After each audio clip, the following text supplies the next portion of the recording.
한마디로 토트넘은 싸구려만 사. 비싼 월클 한 명에 투자하는 대신에 저렴한 포텐 여럿에 베팅하는 식으로 돈을 썼다는 거예요. 주요 감독들 현재 팀 재임 기간 동안에 영입한 선수들 평균 이적료 차이가 굉장히 큽니다. 볼리TV 서영욱입니다. 안토니오 콘테 감독이 경질됐습니다. 모두가 예상했던 수순이죠. 감독이란 사람이 그렇게 말하면 안 됐죠. 심지어 팀이 졌는데 무슨 남 얘기하듯이 그것도 내부 총질에 되면 어떡합니까? 토트넘은 한국 시간 오늘 아침 6시 20분 결별을 공식 발표했습니다.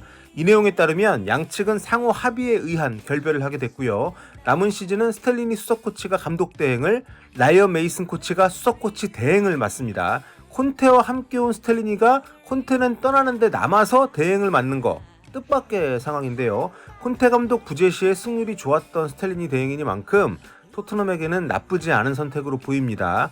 사우스햄튼전 지고 나서 내부 총질에 유체이탈 합법까지 우리 대표팀 슈틸리케 감독 끝물대 모습이 겹쳐 보여가지고 와 큰일 났다 싶었거든요. 기억나시죠? 소리아 같은 공격수가 없어서 졌습니다. 현지에서는 위약금 협상이 잘 안 되고 있다 이런 얘기도 있었는데 어떻게 잘 협의가 빨리 된 것 같습니다. 그래도 A매치 주간 끝나기 전에 결정이 되면서 어수선한 분위기가 질질 끌지 않고 정리가 된 거는 불행 중 다행으로 보이네요. 토트넘의 1순위 후보는 최근 바이에른 뮌헨에서 경질이 된 율리안 나겔스만 감독이 계속 거론이 되고 있습니다. 이미 협상이 진행 중이다 이런 보도들도 나오고 있는데 다 이건 좀 걸러들 필요가 있을 것 같고, 전 감독인 포체티노 복귀설도 유력하게 떠오르고 있긴 합니다. 콘테 감독이 물러나야 하는 상황인 것에 대해서는 아마 모두 이견이 없을 겁니다. 저도 그렇고요. 내부 총질에 유체이탈 합법까지 자기가 이끌어온 팀 아닙니까? 떨어진 경기력을 회복시키기는커녕 고정된 라인업으로 상대에게 모든 게 노출된 채로 화를 자초한 게 본인인데 저런 식으로 얘기를 하면 안 되는 거죠.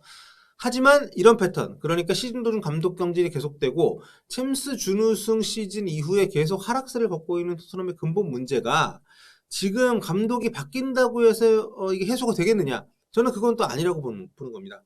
누가 와도 지금 토트넘의 이런 패턴이 반복될 여지가 굉장히 크다는 우려에 대해서 이제 얘기를 좀 해보려고 하거든요.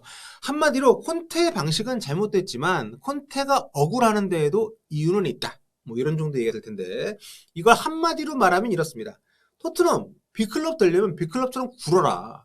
토트넘은 그러지 못해 왔고 지금도 그러지 못하고 있다. 이런 얘기입니다. 이를테면 지금 이런 패턴이 반복이 되고 있어요. 시즌 도중 감독이 경질되고 네임드 감독을 어떻게든 급박하게 선임을 하지만 이적 시장의 실패를 거치면서 감독들도 학을 떼고 떠나게 되는, 잘리게 되는 이런 패턴들 계속 반복이 되고 있는 겁니다. 지금 감독들 얘기부터 좀 해보면 토트넘은 현재 프리미어리그 순위 10위 안에 든 10개 팀들 가운데 포체티노 경질 시점 이후에 가장 감독을 자주 바꾼 클럽입니다. 보시다시피 무리뉴, 메이슨 대행, 그리고 누누 산투, 안토니오 콘테. 다른 팀들 상위 10개 팀들 가운데 토트넘에 근접하는 팀은 맨유 정도밖에 없습니다.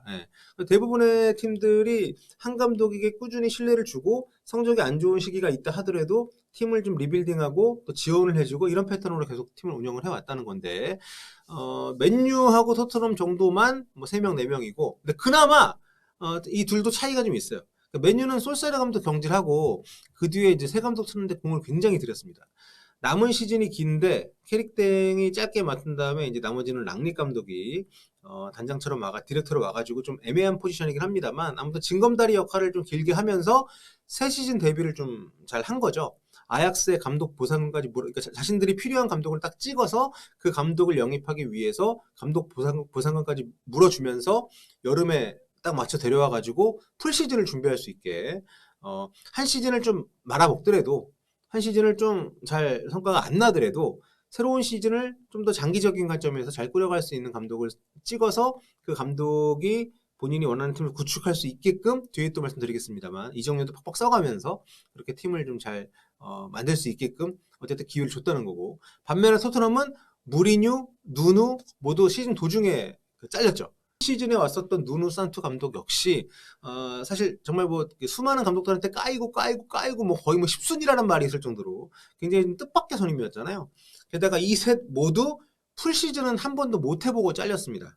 무리뉴하고 콘테 감독이 1년을 넘기긴 했지만 둘 다 첫 시즌 중간에 와서 두 번째 시즌 중간에 잘렸기 때문에 그러니까 다른 팀들하고도 확실히 비교가 되는 거죠. 이런 부분들이. 뭐 맨시티나 리버풀 같은 경우에는 감독이 한 번도 안 바뀌었고요. 그 사이에 포체티노 감독 나간 사이에 아무튼 상위에 있는 팀들 보면 결국 한 감독에게 얼마나 충분한 시간과 충분한 자금 지원을 팀 규모에 비해서는 좀 해줄 때 아니면 스카우팅 팀을 확실히 지원해준다든지 뭐 타 팀들이야 말할 것도 없고요. 근데 그런 부분에서 토트넘은 확실히 좀 아쉬운 부분이 있었다. 그리고 저는 이 감독에 대한 부분보다 큰 게 이적 시장 실패라고 보는데 결과적으로 1, 2, 3번 모두가 레비 회장의 능력 그리고 철학 이런 것하고 연계가 된다는 점 이게 굉장히 저는 크다고 봅니다. 그러니까 감독이 바뀐다고 해서 쉽게 나아지기 어려운 결정적인 요소라고 보는 거죠. 그러니까 팀 경영에 있어서는 정말 귀재라고 봐요. 토트넘이 미들급 클럽인데 우승 경쟁하는 수준까지 끌어올리면서 매출도 엄청나게 성장을 시켰기 때문에 이런 부분에 있어서는 참 CEO로 정말 대단하죠. 하지만 퍼포먼스 차원에서 보면 티핑 포인트까지 딱 올라갈 수 있는 결정적인 순간에 조금만 돈을 쓰고 감독이 원하는 선수 사주면 되는데 여기서 돈을 좀 아끼는 그러면서 결단이 좀 늦고 그러다가 좋은 선수보다 뺏기고 뭐 이런 상황들이 반복이 되면서 B클럽까지 올라갈 수 있는 기회를 계속 놓쳤다는 거 이게 이적 시장의 실패가 대표적인 어떤 그 모습이라는 거죠. 이게 그리고 저는 핵심이라고 봅니다. 그러니까 이 그래픽은요, 영국 스카이 스포츠에서 콘테가 전임 감독들에 비해서 돈을 많이 썼다. 그런데 성과는 못 내고 있다. 뭐 이렇게 비판하려고 만든 것 같긴 한데 사실 이게 좀 집계가 잘못됐어요. 콘테 체제에 사인한 게 14명이라고 여기 되어 있는데 여기 보시면 클루스스키부터 여기 랑크셰어까지 이렇거든요. 여기 보시면 로메로 없잖아요. 근데 이정효 총회에게는 콘테 이전에 임대로 왔다가 콘테 임기 때 완전 이적한 로메로 이정도 4,500만 파운드가 포함이 되어 있습니다. 그러니까 좀 더 크게 느껴지는 거고.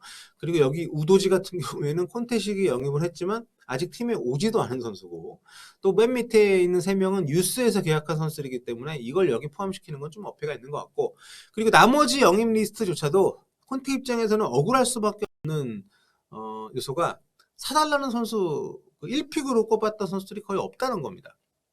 예컨대 최근에도 이런 기사가 났어요. 콘테가 이번 여름에 이적 시장이 열리면 자기가 예전부터 예전에 데리고 있었던 같이 다시 일하고 싶은 로멜로 루카쿠, 슈테판 더프라이 요 공격하고 수비 쪽에 한 명씩 영입 요청을 했다 그래요. 근데 레비 회장이 30대 선수들 그 돈 주고 못 데리고 온다. 공짜 아니면 못 데리고 온다. 이래가지고 폭발을 해가지고 이번 사우스햄튼전 때 경기력도 진짜 폭망하고 지니까 그 인터뷰로 터진 거다. 이런 보도가 나온 건데 실제로 콘테가 그 토트넘 와가지고 요구했던 선수들이 영입이 제대로 된 케이스는 딱 4명밖에 없다고 합니다. 콜루셉스키, 벤탄쿠르, 페리시치, 페드로 포로.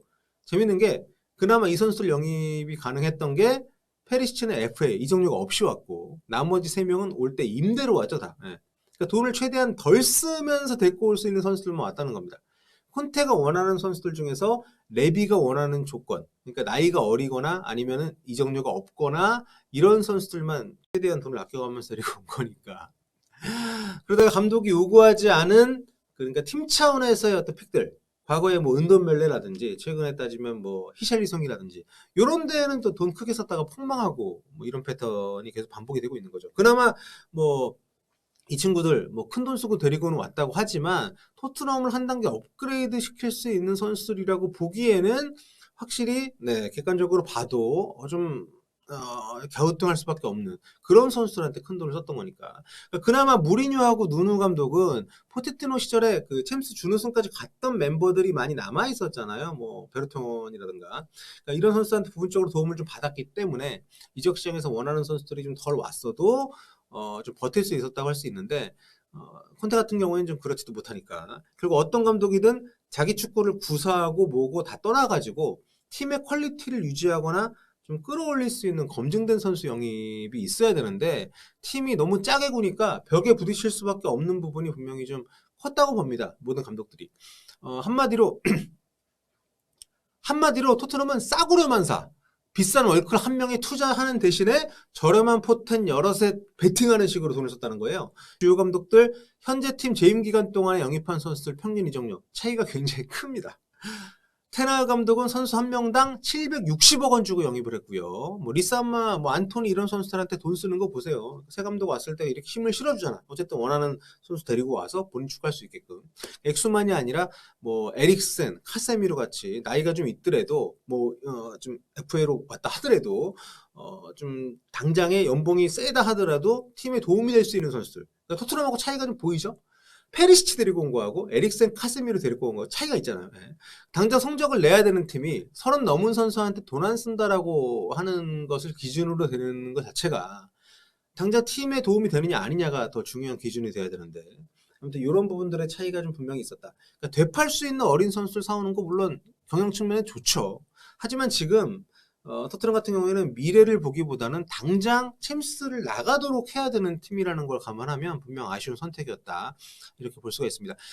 이 표는 이제 프리미어리그 20개 클럽 각각의 현재 1군 선수당, 총 선수단, 지금 이 1군 선수단을 꾸리는 데 들어간 이적료를 영입 비용을 매긴 순입니다. 다 합쳐가지고.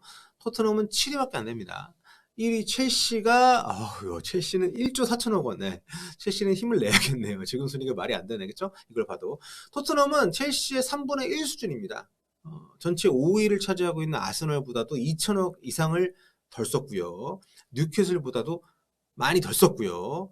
오히려 웨스트햄, 레스터, 올버햄튼 이런 팀들하고 비슷합니다. 지금 스쿼드를 구축하는 데 들어간 비용이.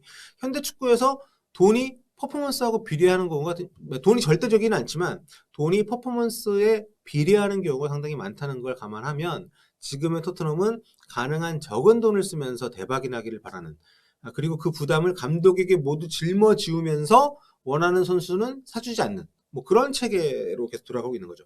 그래서 콘테 감독이 잘리는 거, 그러니까 자기가 스스로를 잘릴 수밖에 없는 상황에 몰아넣었다는 점에서 자승자박이긴 하지만 나름대로 억울할 수 있는 사정이라는 거는 또 우리가 감안을 좀 해줘야 되지 않나라고 생각을 하는 거죠. 지금 이런 상황에서는 그 어떤 감독이 온다고 해도 토트넘이 달라지고 또 강해지길 바라는 거는 기적을 꿈꾸는 수준의 확률이다. 이렇게 보는 이유입니다. 개인적으로. 결국 레비 회장이 키를 좀 쥐고 있다고 봐야 되는 건데 중견 클럽을 최상위권에 근접할 수 있는 규모로 끌어올리는 데까지는 정말 대단한 능력을 발휘했지만 여기서 한 발 더 나아가는 데 어려움을 겪고 있는 것은 결국 회장, 그 키를 쥐고 있는 사람의 한계이기 때문에 앞으로는 이런 패턴에서 벗어날 수 있는 좀 용단이 필요하지 않나. 좀 아쉽잖아요. 이렇게 좀 토트넘이 여기서 계속 좀 이 정도 수준에서 머물기는. 그리고 무엇보다 우리 손흥민 선수가 계속 속해 있기 때문에 여기서 좀 어떤 좀 극적인 변화를 기대를 했으면 좋겠는데 쉽지는 않아 보인다는 거. 자, 오늘 여기까지 하고요. 다음 시간에 뵙겠습니다. 꿀빠.